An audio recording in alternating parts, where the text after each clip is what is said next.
আর একটা নতুন ছোট্ট প্রমাণ দেখুন, আল্লাহ নবী যখন নূর নবী মক্কা থেকে হিজরত করে ইয়াসরিবে চলে যায়, মদিনায় চলে যায়। এই মদিনায় যাওয়ার পরে চারিদিক থেকে মানুষেরা আমার নবী পাকের মদিনা শরীফে আসতে লেগেছে, আল্লাহ নবীর কাছে নাই সত্যের বাণী শিখতে লেগেছে। মক্কা সন্ত্রাস আবু জেহেল উতবা সাইবার কানে খবরটা চলে যায়। এই যুবকেরা এই জন্য তারা মক্কা জমিন থেকে 1000-এর উপর সৈন্য নিয়ে মদিনার উপরে হামলা করবে বলে রওনা দিয়েছে। আল্লাহ নবীর কানে যখন খবরটা এসে যায়, নবী আমার মদিনার মেম্বার শরীফে দাঁড়িয়ে যায়, দাঁড়িয়ে গিয়ে সাহাবাদেরকে লক্ষ্য করে বলে, হে আমার সাহাবারা, সবে তোমরা বাবা এক আল্লাহকে মেনেছ, আমি নবী নবীকে রাসূল বলে মেনে নিয়েছ, তোমরা কি তোমাদের জান মাল আল্লাহর রাস্তায় কুরবান করতে পারবে? বাবা সাহাবারা সবাই বলেছে, ইয়া রাসূলুল্লাহ, হাবিবাল্লাহ, যেদিন আমাদের জবান দিয়ে বার করেছি লা ইলাহা ইল্লাল্লাহ মুহাম্মাদুর রাসূলুল্লাহ, ওই দিন থেকে আমাদের ধন দৌলত টাকা পয়সা এমনকি আমাদের জানটা আমাদের নাই, এটা আল্লাহ আল্লাহ নবীকে দিয়ে দিয়েছি। হুজুর যেমন করে খুশি আপনি খরচ করতে পারে।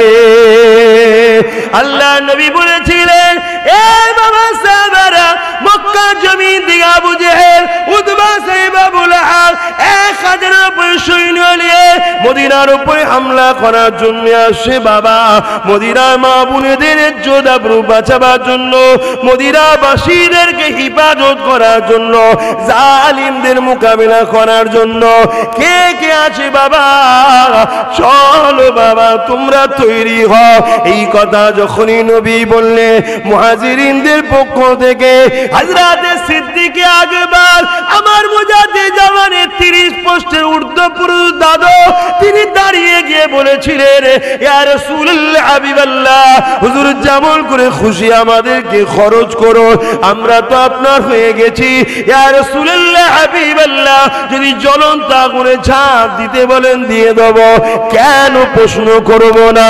এখানে আপনারা ফতোয়া দেবেন না জান দিয়ে আত্মহত্যা করা তো হারাম, এ ফতোয়া যেন দেবেন না, কারণ নবী যখন হুকুম করে ওটা তখন হারাম থাকে না, নবী হলো শরীয়তের বিধান।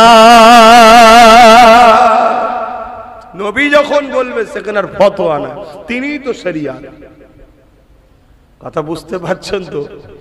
মনে মনের মধ্যে জাগতে পারে, কারণ মনে তো 3টে নফস আছে, একটা ভালো, একটা খারাপ, আর একটা ভালো মন্দের বীজখানে চুপ করে দাঁড়িয়ে আছে, যেদিকটা জোর বাড়ে ওর সাথে সাথ দেয়। তো মন এখন তো বলতে পারে না, খবরদার, নবীদের হুকুম আমাদের জন্য মানা ফরজ, মানতে হবে, আল্লাহর হুকুম এটা, কারণ আল্লাহ বলে দিয়েছে, আমার হাবিব যেটা বলবে, মা আতাকুমুর রাসূল ফাখুযুহু ওয়া মা নাহাকুম আনহু ফান্তাহু, যা আদেশ করবে মানো, যা, কোনো লিমিট নাই, যা বলবে সেটা মানতে হবে, এটাই হলো শরীয়ত। আর যা নিষেধ করবে সেটাকে ছাড়তে হবে। হযরত আবু বকর সিদ্দিক তো বলে দিলেন আনসারীদের পক্ষ, এই মুহাজিরিন সাহাবাদের পক্ষ থেকে, আনসারী সাহাবাদের পক্ষ থেকে আওয়াজ আসছে না। আল্লাহ নবী আবার বললেন, কই গো বাবা আনসারীরা, অর্থাৎ যারা মদিনাবাসী, আর মুহাজিরিন যারা মক্কা থেকে হিজরত করে ইয়াসরিব মদিনায় গিয়েছিল, আনসারী তারা যারা মুহাজিরিনদের করে ভাই বলে বুকে নিয়েছিল, তোমরা কি বলছো?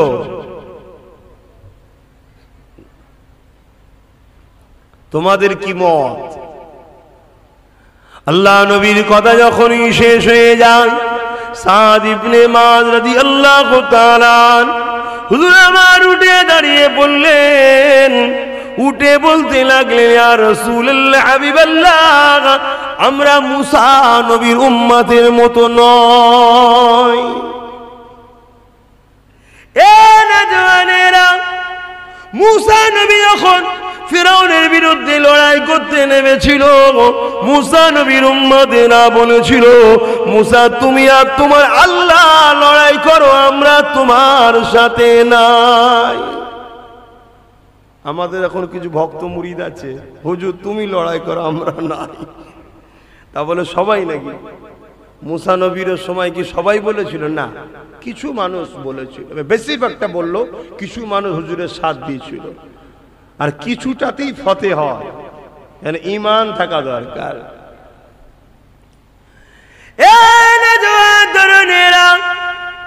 আল্লাহ নবীকে যখন আনসারী সাহাবাদের পক্ষ থেকে সাদ ইবনে মুআয উঠে দাঁড়িয়ে বললেন, ইয়া রাসূলুল্লাহ, হাবিবাল্লাহ, আমি আনসারীদের পক্ষ থেকে সাক্ষী দিই, হুজুর আমরা যেদিন আপনাকে মদিনা জমিনে ওয়েলকাম জানিয়েছি, আপনি যখন মক্কা জমিন থেকে রওনা দিয়েছিলেন, মক্কা জমিন থেকে আপনি যখন ইয়াসরিবে চলে এসেছিলেন, মদিনায় যখন প্রবেশ করেছিলেন, ইয়া রাসূলুল্লাহ, সেদিন আপনার হাতে হাত দিয়েছিলাম, ওই দিন হাত দিয়ে আমরা শপথ করেছিলাম, ইয়া রাসূলুল্লাহ, আমাদের জান মাল সব কিছু দিয়ে আপনাকে হিফাজত করব, আপনার হুকুমের তাবেদারি করব, আপনি যেটা বলবেন সেটাই করব।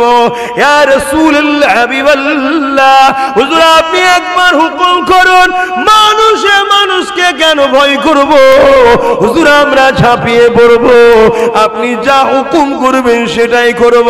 আল্লাহ নবী বড় খুশি হয়ে গেলেন। এই খুশি হয়ে যে নবী কাতার ঠিক করতে লেগেছে, ওই কাতার দেখতে দেখতে দেখতে দেখা যায় দুটো ছোট ছোট বাচ্চা ওই কাতারের মধ্যে দাঁড়িয়ে গেছে, যাতে নবী বুঝতে না পারে, তাই পায়ের পুরাগুলো ডিঙি মেরে মাথা ঠেলে উঁচু করে রয়েছে। কারণ নবী ঘোষণা দিয়েছিল, লড়াইয়ের ময়দানে বুড়ো আর বাচ্চাদের যাওয়া যাবে না, আর বুড়ো বাচ্চা মহিলাদের উপরে কখনো হামলাও করা যাবে না। এই জন্যে বাচ্চা দুটো চিন্তা করতে লেগেছে, আমরা ছোট ছোট, নবী যদি আমাদেরকে দেখে বার করে দেয় আল্লাহর প্রেমে, তাহলে জানটা তবু মনে করলাম দিওয়া হবে না। কি প্রেম! আজকে আমাদের কি দশা, শুধু খাদ্যের সমস্যা, আমরা লোভ আর খাদ্যতেই শেষ, ভুল খেয়ে ফেলছি। হালাল খেতে হবে, রক্ত ঠিক থাকবে, দিল চাইবে। আহা, আল্লাহ আমাদেরকে কবুল করেন, বোন আল্লাহুম্মা আমিন। আল্লাহ নবী বাচ্চা দুটোর কাছে গিয়ে দাঁড়িয়েছে, যেখানে বাঘের ভয় সেখানে সন্ধ্যার প্রভাগ বাক্য আছে না, বাচ্চা দুটোর কাছে গিয়ে দাঁড়িয়েছে। দাঁড়িয়ে নবী দেখছে, ওরা তো কতক্ষণ ডিঙি মেরে থাকবে, বাচ্চা বাচ্চা ছেলে। কি গো বাবা, তোমরা এখানে কেন? ঘরে যাও না। হুজুর মায়ের কাছে ওয়াদা করে এসেছি, ইসলামের বড় দুশ্মন, আপনার দুশ্মন আবু জেলকে না মেরে ঘরে যাবনি। জোরে বলুন সুবহানাল্লাহ। আল্লাহ কি না পারে। আমার নবী সব থেকে বড় সব দুশ্মন ছিল আবু জেল, তাকে আল্লাহ শেষ করেছে দুটো বাচ্চার হাতে। আল্লাহু আকবার। ইসলামের যে কত বড় উপকার করেছে এই দুটো বাচ্চা, বলার মতো নয়। বড় শয়তানটাকে ঝেড়ে দিয়েছে, কত বড় উপকার করেছে ইসলামের দুটো ছোট ছোট বাচ্চা। আর আজকে আমরা কত বড় বড় বয়স হয়ে গেছে, ইসলামের তো উপকার দূরের কথা, ইসলাম যারা মিটাতে চাইছে তাদের উপকার করছে। আল্লাহ আমাদেরকে হিফাজত করুক, হিদায়েত করুক, বলুন আল্লাহুম্মা আমিন। না বাবা, ছোটদের লড়াইয়ের ময়দানে যেতে নেই। দুই ভাই খুব ধরেছে, ধরার পরে একজন বলছে, হুজুর আচ্ছা ওর থেকে তো আমি একটু বড় আছি, ও নাই মায়ের কাছে যাক, আমি যাই। যে যার রাস্তা খুঁজছে। তো সাহাবা হুজুররা সব রয়েছেন, আল্লাহ নবী বলছেন, দেখো বাবা এরা তো না ছোড় যাবে না, ঠিক আছে তাহলে একটা ছেলে মায়ের কাছে যাও, একটা যাও। মাথায় যে একটু বড় সে চান্স পেয়ে গেল। যখনই চান্স পেয়েছে, ছোটটা তো মন খারাপ, সে চোখ দিয়ে পানি। দেখুন আমাদের বাচ্চারা কি করছে, মুখে আবার মাস্ক লাগাচ্ছে, কি হবে? হ্যাঁ কি হয় বলেন তো?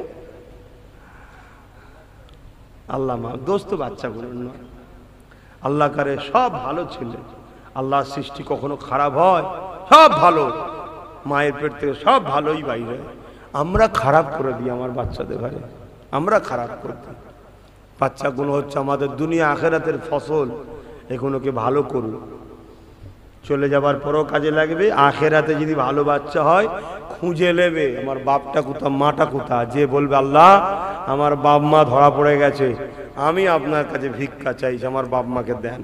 যদি ওলি বাচ্চা হয় হাত ধরে টেনে জান্নাতে নিয়ে চলে যাবে। জোরে বলুন সুবহানাল্লাহ। গল্প ছলে বলছি, গল্প বলিনি, হাদিস বলছি। বাংলায় বলছি বলে মনে করবেন না গল্প বলছে, না হাদিস বলছি। বাংলায় বলি, সময় শেষ হওয়ার আগে কথা শেষ হচ্ছে না। আবার যদি সবটা বলতে যাই তাহলে সময় কোথা। তো ভাই আমার, তারপরে ছোটটা তো কাঁদাকাটি শুরু করে দিচ্ছে। না হুজুর, হঠাৎ করে ছোটটা বলে ওঠে, ইয়া রাসূলুল্লাহ হুজুর বিয়াদবি নেবেন না, আমার বাপ মা আপনার কদমে কুরবান হয়ে যাক। ও মাথাই লম্বা, ক্ষমতা আমার বেশি। জোরে বলুন সুবহানাল্লাহ। ও লম্বাই মাথায় তো কি হয়েছে, তাকত আমার বেশি হুজুর। আপনি পরীক্ষা করে দেখুন, আমাদের দুজনকে কুস্তি লাগান, কে যেতে দেখবেন, যে জিতবে সে যাবে। তখন ছোট ভাই বড় ভাইকে চোখ ইশারা করছে, ভাই জান্নাত যাবার রাস্তা তো তোর ক্লিয়ার হয়ে গেছে, ভাইটাকে কেন রুখছিস? ওহ কথা দেখো, তুই তো জান্নাত যাবার সার্টিফিকেট পেয়ে গেলি। আল্লাহ রাহে যারা কুরবান হয় তারা বেহিসাব জান্নাতি জান্নাতি জান্নাতি। জোরে বলুন সুবহানাল্লাহ। তুমি তো রাস্তা পেয়ে গেলে, ছোট ভাইটাকে কেন জান্নাতে যাওয়ার রাস্তা থেকে রুখছিস? ভাই তুই একটু ইচ্ছা করে হেরে যাবি, আমি তো পারবো না তোর সাথে, একটু হেরে যাবি। নবী কি বোঝেন? সব নবী বুঝতে পারছে। দুনিয়াকে আল্লাহ দেখাচ্ছে, দুনিয়াকে আল্লাহ দেখাচ্ছে আমার পাগলের অভাব নেই দুনিয়ায়। তুই আমায় ভালোবাসিস, কিন্তু কি হয়েছে, আমার পাগল দেখ কত রয়েছে। আজও দুনিয়ায় পাগলের অভাব আছে নাকি? আল্লাহ আল্লাহকে আজও দুনিয়ায় কত লোক ভালোবাসে কে জানে। আমি আব্বাস সিদ্দিকী রাত্রিরে ঘুমিয়ে কাটাই বলে কি সবাই কাটাই নাকি? কত লোক আছে রাত্রিরে উঠে নামাজে দাঁড়িয়ে আল্লাহর কাছে কাঁদছে, আল্লাহ আল্লাহ আল্লাহ আল্লাহ করে পাগল হয়ে আছে, ঘুরে বেড়াচ্ছে, একা বাইরে বেরিয়ে পড়েছে, আল্লাহ আল্লাহ আল্লাহ আল্লাহ করছে। কত লোক আছে। আহা, আল্লাহর অভাব নেই বাবা। কুস্তি শুরু হয়ে গেল, ছোট বড়কে যে জড়িয়ে ধরে শুয়ে দিয়েছে, ইচ্ছা করে শুয়ে পড়েছে, মানে সেটিং হয়ে গেছে, শুয়ে পড়েছে।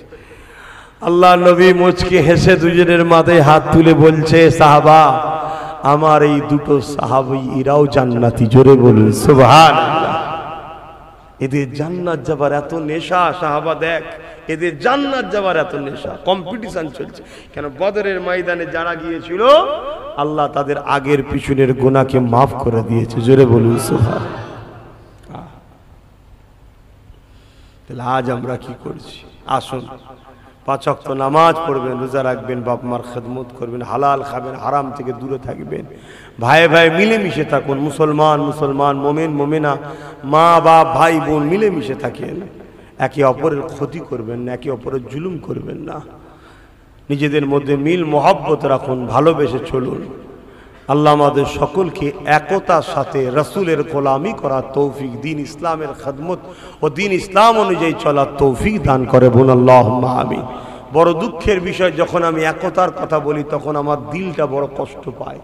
যদি কেউ বলে ওঠে যে আপনি কি একতার কথা বলছেন, আপনাদের মধ্যেই তো একতা নাই। হায় হায়, দোয়া করেন না আল্লাহ আমাদেরও যেন একতা করে দেয়। বলুন আল্লাহুম্মা আমিন। বড় দুঃখ, দুনিয়া এত লোভের জায়গা, লোভ আমাদেরকে আলাদা করে দিয়েছে। লোভ, অন্য কিছু নয়, লোভ। লোভ বিচকে ডিভাইড করে দিয়েছে, হিংসা আমাদেরকে ডিভাইড করে দিয়েছে। তাই আল্লাহ রাসূল বলেছেন, আল হাসাদু ইয়াকুল হাসানাতি কামা তাকুলুন নারুল হাতাবা।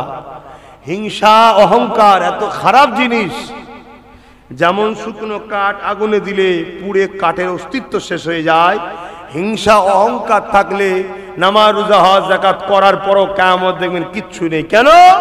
হিংসার অহংকার সব পুড়িয়ে শেষ করে দিয়েছে। আল্লাহ আমাকেও হিফাজত করেন, আপনাদেরকেও হিফাজত করেন, আমাদের সবাইকে হিফাজত করেন। বলুন আল্লাহুম্মা আমিন। ইচ্ছা থাকলেও উপায় নেই, কেন অনেক কাজ আপনাদেরও আছে আমারও আছে, তাই সময়ের দিকে খেয়াল করে সালাম পড়াবো। ইয়া নবী সালাম। থাক না, শুয়ে আছে কেন তুলছ, পড়ে যাবে আস্তে আস্তে আস্তে। হ্যাঁ শো, আর নাই বস, তুই মাই গলা।